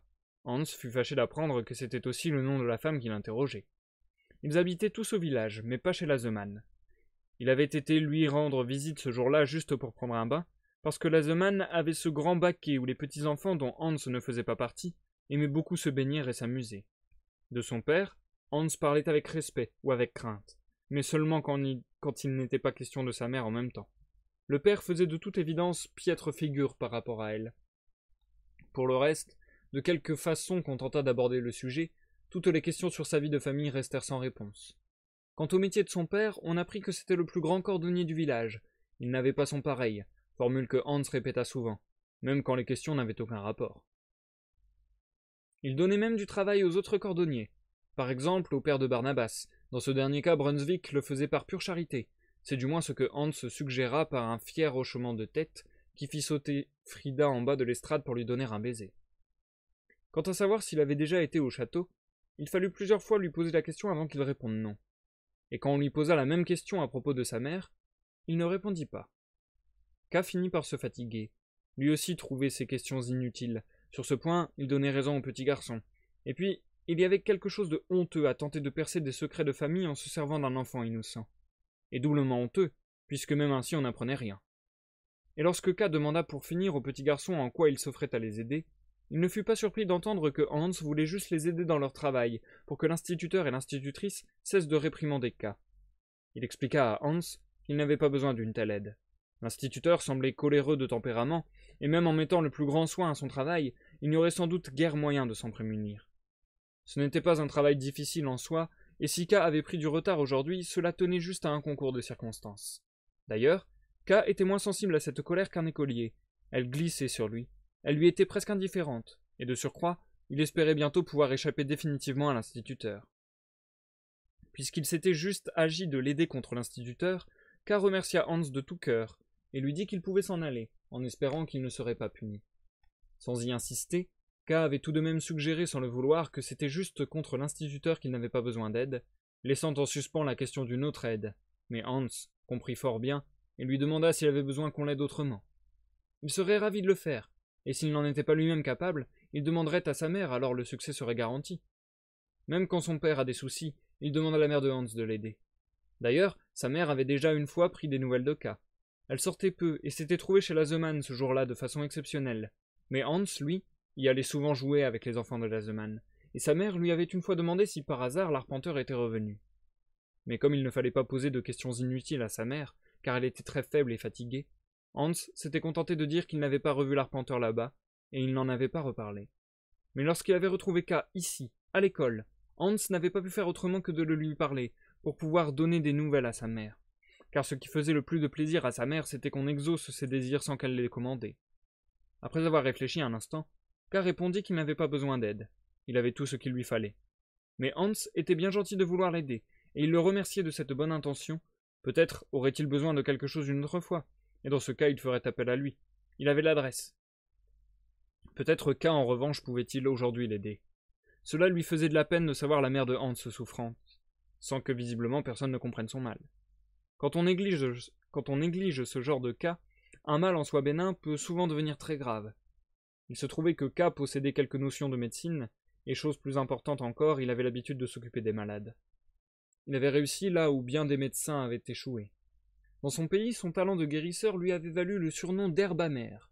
En tout cas, il irait volontiers voir la mère de Hans et lui parler. Il pourrait peut-être la conseiller et serait ravi de le faire par simple amitié pour Hans. À cette offre, les yeux de Hans se mirent d'abord à briller. Encouragé, K se fit plus pressant, mais il n'obtint guère de résultat, car lorsqu'il lui posa diverses questions, Hans répondit, sans même manifester de grande tristesse à ce sujet, que les étrangers n'avaient pas le droit de rendre visite à sa mère, car il fallait beaucoup l'aménager. Alors que K lui avait à peine adressé la parole l'autre fois, elle avait ensuite passé quelques jours au lit. D'ailleurs, cela arrivait souvent. Le père de Hans en avait beaucoup voulu à K, et il ne lui permettrait sûrement jamais de rendre visite à sa mère. Il avait même eu l'intention d'aller trouver K pour le punir de sa conduite, et seule la mère de Hans l'en avait empêché. Mais surtout, c'était elle qui en général ne voulait parler à personne, et le fait qu'elle ait demandé des nouvelles de K ne constituait aucune exception à la règle, au contraire. En faisant allusion à lui, elle aurait pu en profiter pour exprimer le désir de le voir, et s'en était bien gardée, exprimant ainsi clairement sa volonté. Elle voulait juste avoir des nouvelles de K, non lui parler. Du reste, elle ne souffrait pas d'une véritable maladie, elle connaissait fort bien la cause de son état et y faisait parfois allusion. C'était sans doute l'air d'ici qu'elle avait du mal à supporter, mais elle ne voulait pas quitter le village, à cause de son mari et de ses enfants. D'ailleurs, elle allait mieux qu'auparavant. K n'en apprit guère plus. Hans redoublait d'intelligence à vue d'œil lorsqu'il s'agissait de protéger sa mère contre K, ce même K qu'il prétendait vouloir aider. Pour mieux l'éloigner de sa mère, il alla jusqu'à contredire plusieurs de ses précédentes affirmations, notamment à propos de sa maladie. Pourtant, même là, K remarqua que Hans restait bien disposé à son égard, mais sa mère lui faisait oublier tout le reste. Quiconque s'opposait à elle avait toujours tort. K venait d'en faire les frais, mais cela aurait pu aussi arriver au père de Hans, par exemple. Voulant tenter l'expérience, K dit à Hans que son père avait tout à fait raison d'éviter ainsi à sa mère toute perturbation, et si K lui-même s'en était douté, il n'aurait bien sûr pas osé lui parler, et il demandait à Hans de présenter à ses parents ses excuses tardives. Mais si, comme le disait Hans, la cause du mal était clairement établie, K ne voyait pas pourquoi son père empêchait sa mère d'aller se rétablir en changeant d'air. On était obligé de dire qu'il l'en empêchait, car c'était seulement à cause des enfants et de lui qu'elle ne partait pas, pourtant, elle pouvait emmener les enfants, puisqu'elle n'était pas obligée de partir très loin ni très longtemps. Déjà là-haut sur la colline du château, l'air était tout différent. Le père de Hans ne devait pas craindre le coup de ce voyage, car il était le plus grand cordonnier du village, et lui ou sa femme avaient sûrement au château des proches ou des connaissances qui seraient ravis de les accueillir. Pourquoi ne la laissait-il pas partir? Il ne fallait pas prendre à la légère ce genre de maladie. K n'avait qu'entreaperçu la mère de Hans, mais c'est parce qu'il avait été... K n'avait qu'entreaperçu la mère de Hans, mais c'est parce qu'il avait été frappé par sa pâleur qu'il lui avait parlé. Il s'était déjà étonné alors que le père de Hans laisse la malade respirer l'air vicié de cette salle de bain-buanderie, sans faire aucun effort pour parler plus doucement. Le père de Hans devait ignorer de quoi il retournait. Peut-être qu'il y avait eu une récente amélioration, les maladies de ce genre sont capricieuses. Mais elles finissent par revenir plus vives que jamais si on ne les combat pas, et alors il n'y a plus rien à faire.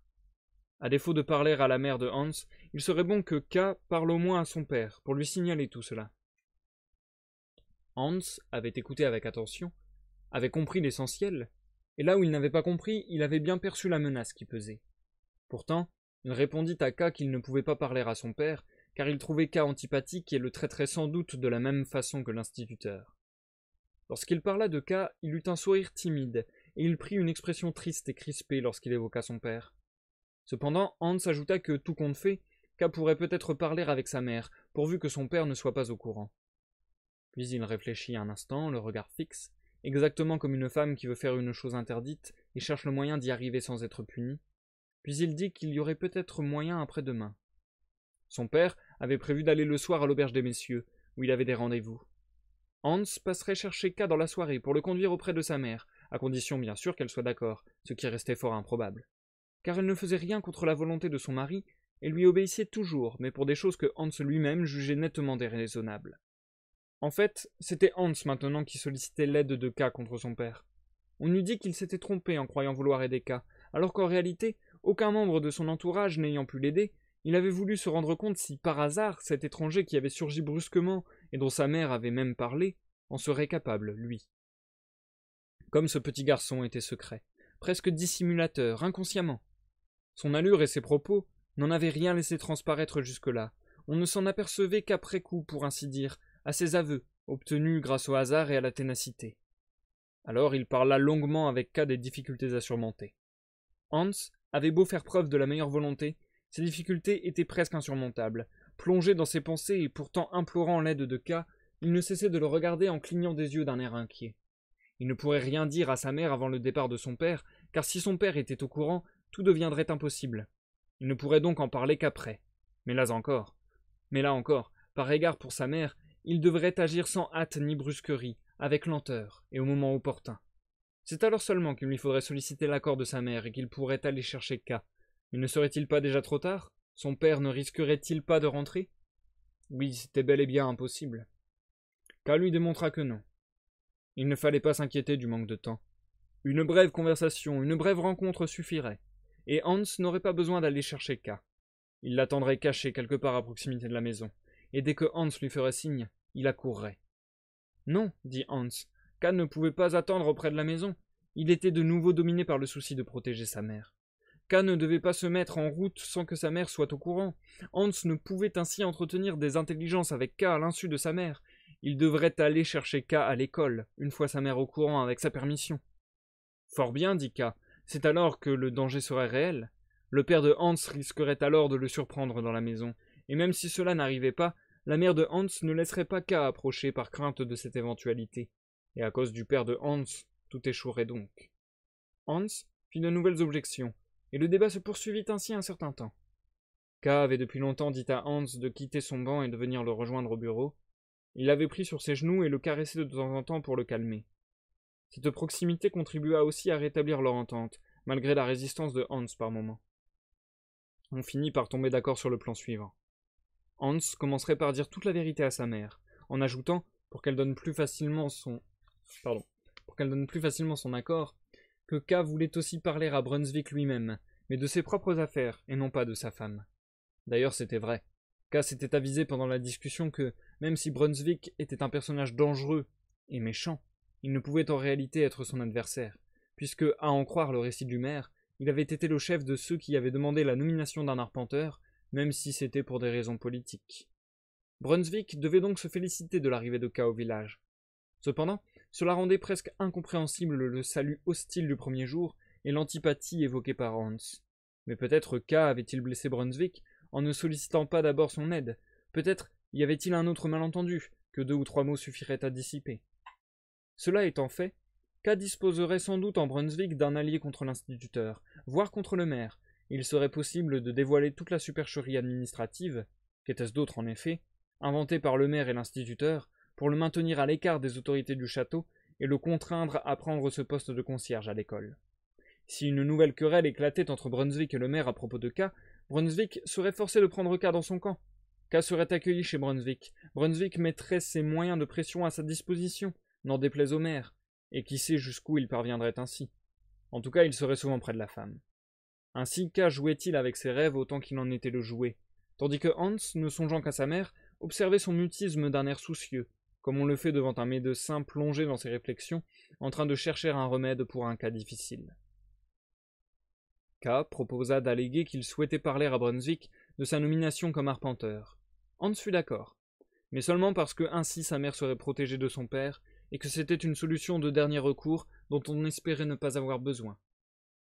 Il se contenta de demander encore comment K expliquerait à son père l'heure tardive de sa visite, et il finit par accepter, même si sa mine se rembrunit un peu, que K invoque son odieux service de concierge à l'école et le traitement déshonorant de l'instituteur, qui l'avait plongé dans un soudain désespoir et lui avait fait oublier toutes les bienséances. Une fois qu'on eut ainsi tout pesé autant que possible, et que l'éventualité d'un succès cessa au moins d'être exclue, Hans, soulagé de ne plus avoir à réfléchir, retrouva sa bonne humeur, et échangea encore un instant quelques propos enfantins, avec K d'abord, puis avec Frida, qui était assise là en train de penser à toute autre chose, semblait-il, et qui maintenant seulement reprit part à la conversation. Elle lui demanda entre autres ce qu'il voulait devenir quand il serait grand. Presque sans réfléchir, Hans répondit qu'il voulait ressembler à K. Mais une fois interrogé sur ses raisons, il ne sut quoi répondre, et lorsqu'on lui demanda s'il voulait devenir concierge à l'école, il répliqua par un non catégorique. Il fallut lui poser plusieurs autres questions pour découvrir par quel détour il était arrivé à ce souhait. La situation actuelle de K n'avait rien d'enviable. Elle était au contraire triste et méprisable. Même Hans le voyait parfaitement. Il n'avait pas besoin d'observer les autres pour s'en rendre compte. Pour sa part, il eût préféré épargner à sa mère le spectacle et la conversation de K. Et pourtant, il était venu trouver K pour lui demander de l'aide, et s'était réjoui lorsque K avait accepté. D'ailleurs, il avait cru observer la même réaction chez d'autres personnes. Il avait cru observer la même réaction chez d'autres gens, et surtout sa mère en personne avait parlé de K. Cette contradiction avait engendré en lui la conviction que si pour l'instant K était encore un être vil et repoussant, il finirait par l'emporter sur tous, quoique dans un avenir presque inimaginable, tant il était lointain. Et c'était cela même qui séduisait Hans, cet horizon follement lointain, et la glorieuse évolution qui devait y conduire. Il consentait même à ce prix à prendre K comme il était. Il y avait dans ce désir un mélange d'extrême naïveté et de maturité, car Hans regardait K comme un enfant plus jeune dont l'avenir s'étendait au-delà du sien, tel l'avenir d'un tout petit garçon. Et c'est avec une gravité presque sombre qu'il parlait de ces choses, sans cesse relancé par la question de Frida. Seul K lui rendit le sourire en disant qu'il savait ce que Hans lui enviait. C'était son joli bâton noueux, qui était posé sur le bureau et avec lequel Hans avait joué distraitement pendant la conversation. Eh bien, des bâtons comme celui-là, K savait en fabriquer, et il en ferait un encore plus beau pour Hans si leur plan réussissait. On ne savait maintenant plus trop si ce n'était pas en fait ce bâton que Hans avait en tête, tant il fut enchanté par la promesse de K, et tant il était joyeux au moment de prendre congé, non sans serrer fortement la main de K en disant « À après-demain donc !» Et c'est la fin du chapitre 13, les amis. Ce sera donc également la fin du live de ce soir.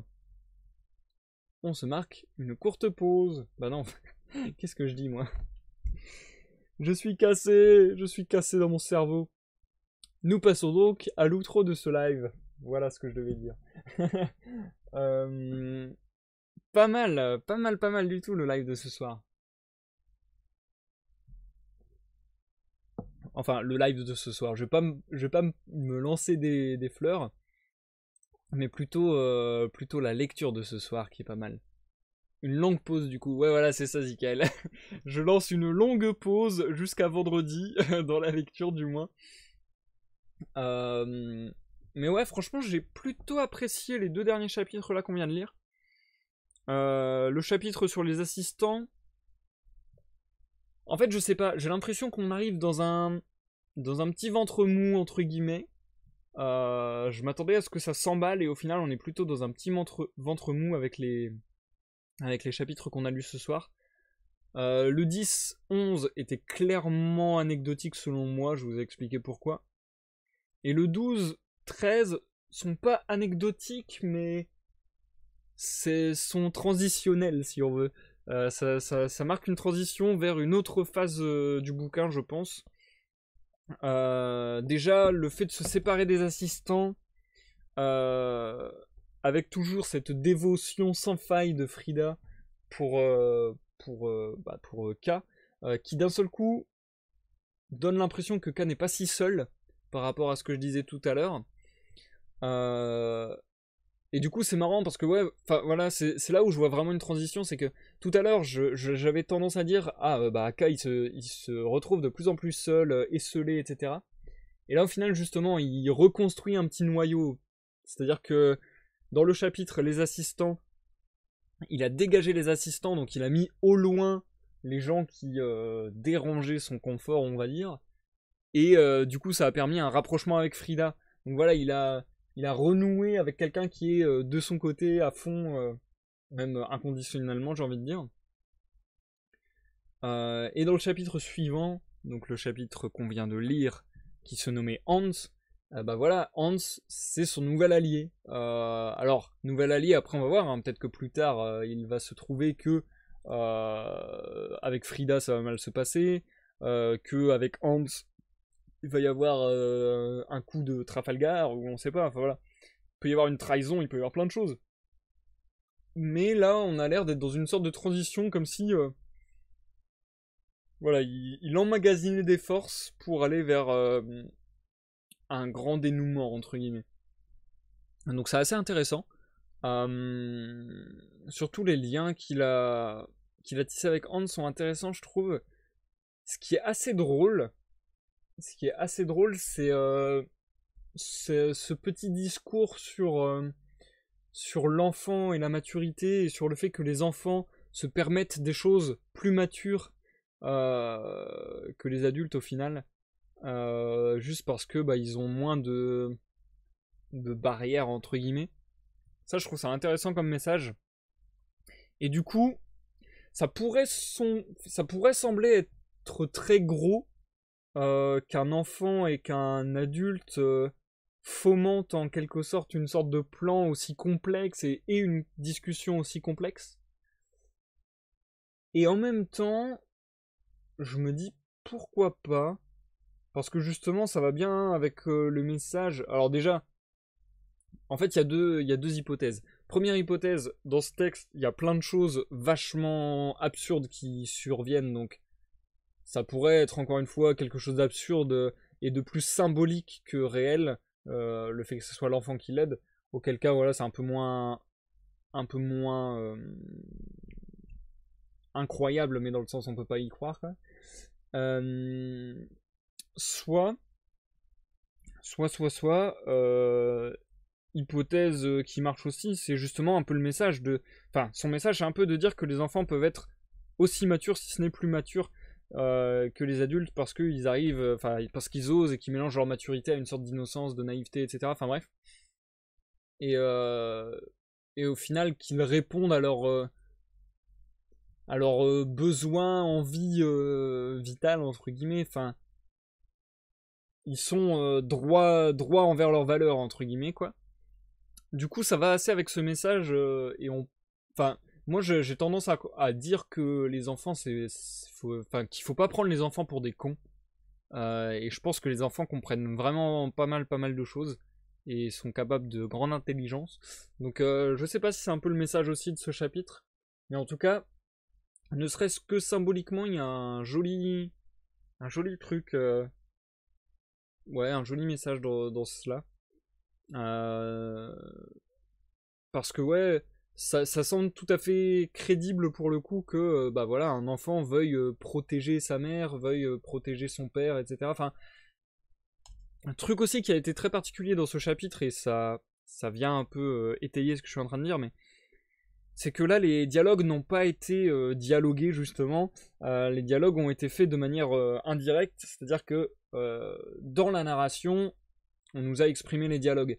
Quelque chose qui n'était pas forcément fait depuis le début du roman, je trouve. En général, on avait vraiment les dialogues de manière directe, avec les personnages qui se répondaient de manière directe.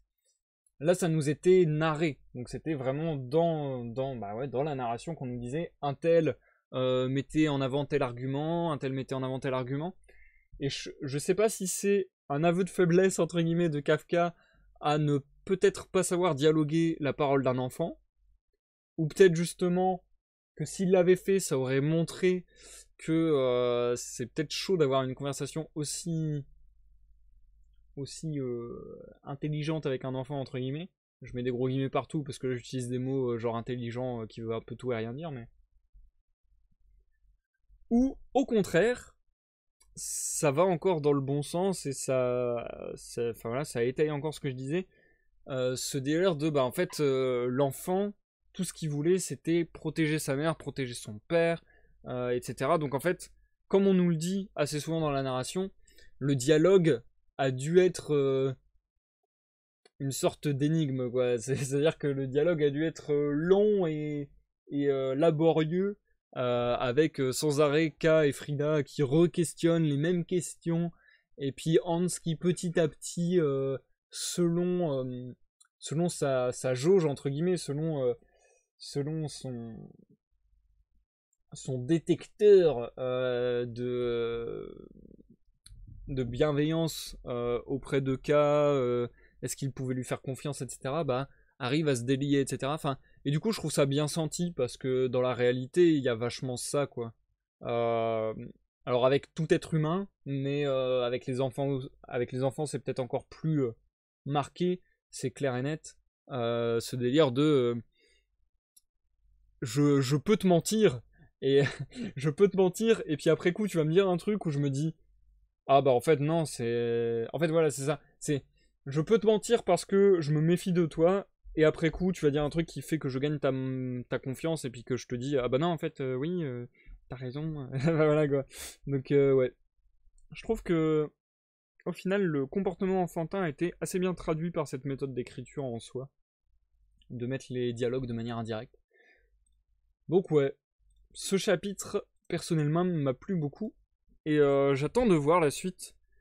Je comprends pas encore le rôle que vont avoir chaque personnage. C'est-à-dire que là, pourquoi c'est forcément un grand intérêt de se mettre Brunswick dans la poche en tant qu'allié contre Clam. J'avoue que j'ai un peu du mal à saisir ça pour le moment.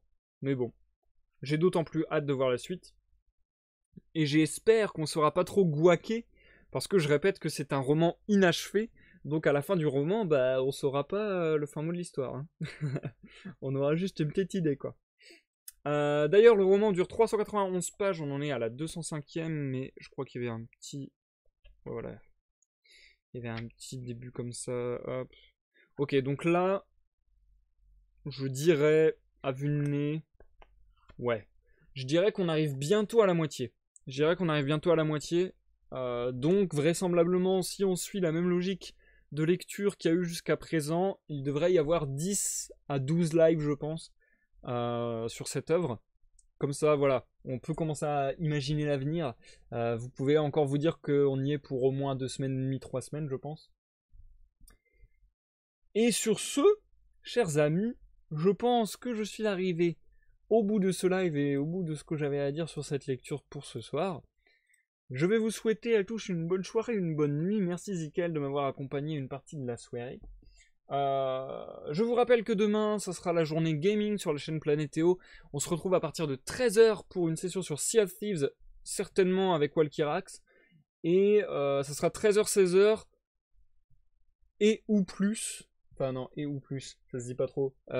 Ou plus, potentiellement, parce que grosso modo, j'ai envie de faire l'une des missions légendes Guilded du mois. Et c'est des missions qui sont ultra longues a priori. Donc peut-être que ça va nous prendre plus de 3 heures. Bref. Donc voilà, demain, 13h, 16h saute, peut-être un peu plus. Et si je suis en forme, si je suis tout bien, nana, je vous préviendrai sur les réseaux. Peut-être éventuellement la fin de notre aventure sur Oxenfree à 21h. Mais je suis pas sûr d'enchaîner 2 lives demain, parce que comme je le disais en ce moment, je me sens pas fatigué, pas patraque, mais je sais pas. Le mood est un peu compliqué. Bref. Merci encore de m'avoir suivi. La suite de la lecture vendredi et live de découverte dimanche si je parviens à réparer Internet Explorer. Bref. Bonne soirée, bonne nuit à tous. À la prochaine pour une prochaine lecture, une prochaine découverte ou une prochaine partie de gaming. Bye bye.